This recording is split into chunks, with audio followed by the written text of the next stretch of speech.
How many of you have heard of the butterfly effect? I'm just curious if you can raise your hands. I would say like 10-15% of the audience has raised its hands. The butterfly effect is actually something to do with mathematics. It's a part of, believe it or not, chaos theory. And what it tells us is that small causes can have large effects. And the butterfly effect was first propounded back in the 1960s, and the story is actually pretty interesting.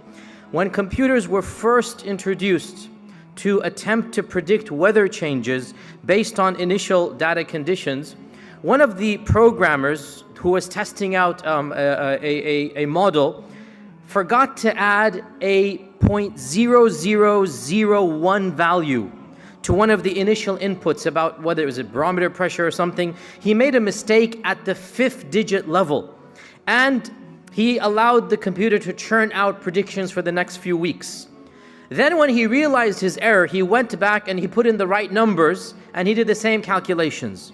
And he was shocked to see the difference at a 5th degree decimal was so markedly different that he said this couldn't be possible. There must be something wrong. So he went back and he did both of the experiments, and he realized that no, there is nothing wrong. In fact, if you begin with a change of literally 0.0001, then the impact over the next few weeks will be so different that you're going to come to two totally radically different scenarios. And it was then called the butterfly effect, to be a little bit more melodramatic, because they tried to say that if the tip of the wing of a butterfly in Peru, for example, moved, eventually over the course of the next few months, it might potentially cause a tidal wave in Malaysia. If a moth flew in a certain direction, eventually a tornado would happen in Texas. Now, they're being a little bit exaggerated here, because it's not that the butterfly's wing caused the tsunami, but put together with a million other factors, if the butterfly had turned left rather than right, in all likelihood the tsunami might not have happened. The point is, it's one of a lot of factors that sets into motion events that will eventually culminate very differently if those initial motions were not set into event. Why am I beginning an Islamic lecture with something of chaos theory and mathematics? Well, because we as Muslims, we actually have no problems affirming this concept as long as we add the caveat that with the permission of Allah, these changes can occur. And the notion of the butterfly effect, the concept of it, is actually something that gives us hope in this very chaotic world.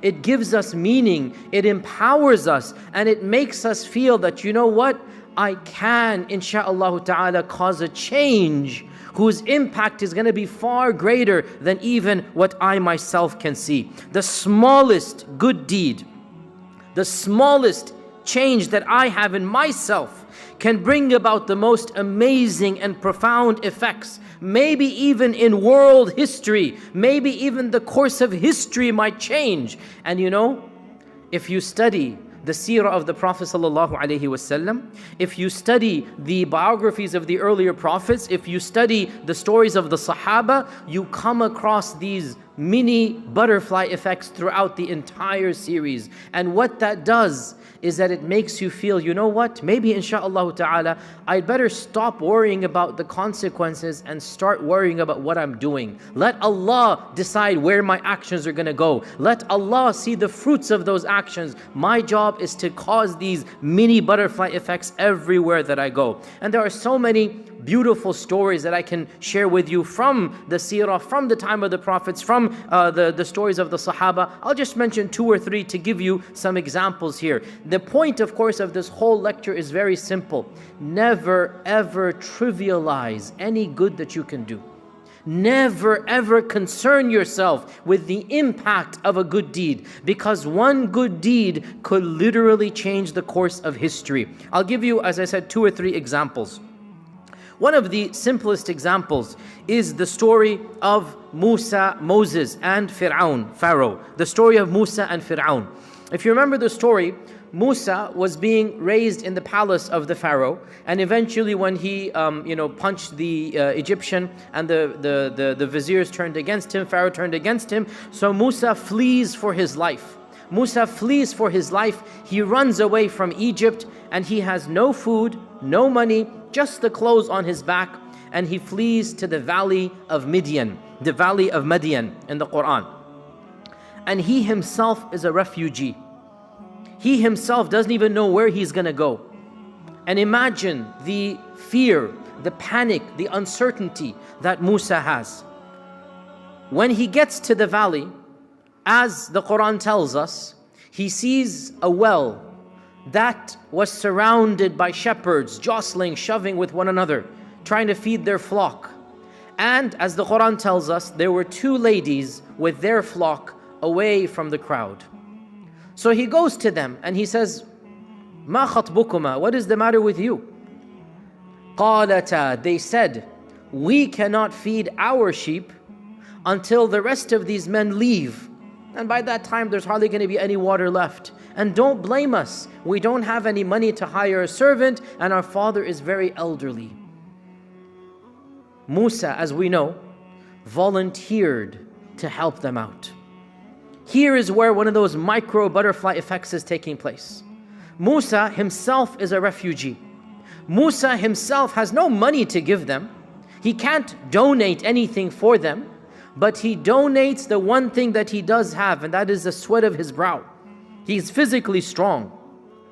So he volunteers to take the flock, and he gives the sheep water. He hands the sheep back to the ladies, and then, like the Quran says, he walks away from them.